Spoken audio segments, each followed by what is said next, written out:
Jesucristo ha resucitado, en verdad resucitó. Hemos llegado al 116º video y en él vamos a hablar del sacerdocio del Antiguo Testamento y también aquel del Nuevo Testamento. El sacerdocio como tal no es una novedad que venga de la Biblia ni de la cultura hebrea, pues lo encontramos en todas las demás culturas y en todas las religiones que hay en el mundo. El hombre siempre ha tenido la conciencia de necesitar de personas especializadas para el trato con la divinidad, quienes a su vez ofrecen el servicio de guiar al pueblo para generar un comportamiento moral que sea aceptable por todos, dependiendo de la propia visión trascendental que tenga cada pueblo. Todo esto nos muestra cómo el hombre está unido casi al mismo tiempo con la transmisión del rito fundante, con la renovación de él por medio del sacrificio de los otros actos de culto que tenga y de las indicaciones morales, que si ustedes lo recuerdan bien, son las tres bases de toda religión. El pueblo elegido del Antiguo Testamento también gozó de la presencia de estos hombres llamados sacerdotes, a quienes la misma ley, la que les dio Moisés, los consagró como los únicos que podían ofrecer el culto que era agradable a Dios. En el principio, los miembros de la tribu de Leví se encargaban de ser al mismo tiempo sacerdotes, maestros, jueces, consejeros, guías de todo el pueblo. Y para evitar la corrupción ante tanta injerencia que tenían en la vida de los demás, pues Dios quiso elegir una tribu distinta para regir al pueblo. Y a estos últimos ni siquiera, a estos sacerdotes ni siquiera les dio un terreno, una parte del pueblo. ¿Para qué? Para que ellos se pudieran insertar en la vida de la comunidad de todo Israel, estuvieran por todo el pueblo de Israel y allá pudieran ejercer la parte que les correspondía, que era propiamente el sacerdocio. Estos rasgos son quizás los elementos más distintivos de la visión del sacerdocio del Antiguo Testamento, que vienen desde el pensamiento mismo de Dios, que tengan múltiples tareas, que todas esas tareas sean para servir a la comunidad, que sean parte de la misma comunidad, del mismo pueblo y sobre todo que estén alejados del poder.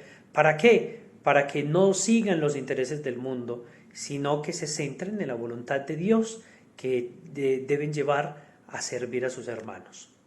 Este tipo de sacerdocio, al que se accedía por el mero hecho de ser de la familia de Leví, también tenía sus grados y diferentes formas de servicio en cuanto al culto se refería. Existía un sumo sacerdote en el tiempo de Moisés, era Aarón, y también de esta plenitud que tenía Aarón la compartían algunos de sus hijos, y estos todos estaban encargados de las cosas más sagradas del culto. Junto a ellos había también un número ya mucho más grande de sacerdotes, a los que nosotros simplemente llamábamos levitas, que estaban dispuestos a hacer todo aquello que tenía que ver con el culto en la ley. Eran los ministros para el canto, los que presentaban el incienso, los que hacían las ofrendas menores, los administradores del tesoro del templo, los guardias, en fin, todo estaba cubierto por aquellos hombres. Pero si leemos nosotros la carta a los hebreos, nos vamos a dar cuenta que el sacerdocio que tiene el Señor Jesús no es el sacerdocio de Aarón. Él no ejercita el sacerdocio porque pertenezca a esta familia sacerdotal. Él lleva el sacerdocio que llamamos nosotros de Melquisedec.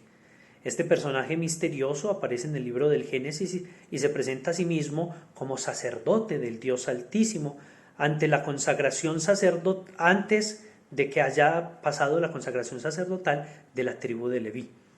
Y no solamente eso, miren que él lo que le ofrece al Dios del cielo es pan y vino, que es lo mismo que hizo el Señor en el Jueves Santo, la noche de la última cena, un sacrificio que es diferente. El modo de completar este sacrificio es ofreciendo las mismas cosas que el Señor va a tener presente para la última cena.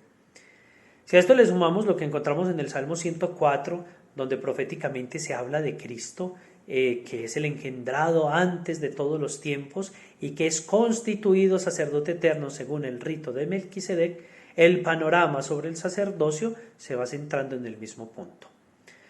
Vamos a sumar nosotros ambas tradiciones y entonces vamos a encontrar que el sacerdocio del pueblo elegido, o sea, del nuevo pueblo de la iglesia, es un sacerdote que no viene de un linaje familiar, como pasaba en el Antiguo Testamento, y por eso es distinto, que no viene de la carne ni de la sangre, pero donde no se pierde la esencia del sacerdocio de Aarón en cuanto que es alguien tomado de entre los hermanos, el que va a seguir ahí y que va a meterse en múltiples situaciones de la vida de cada persona y que desde allí va a mostrar el querer de Dios.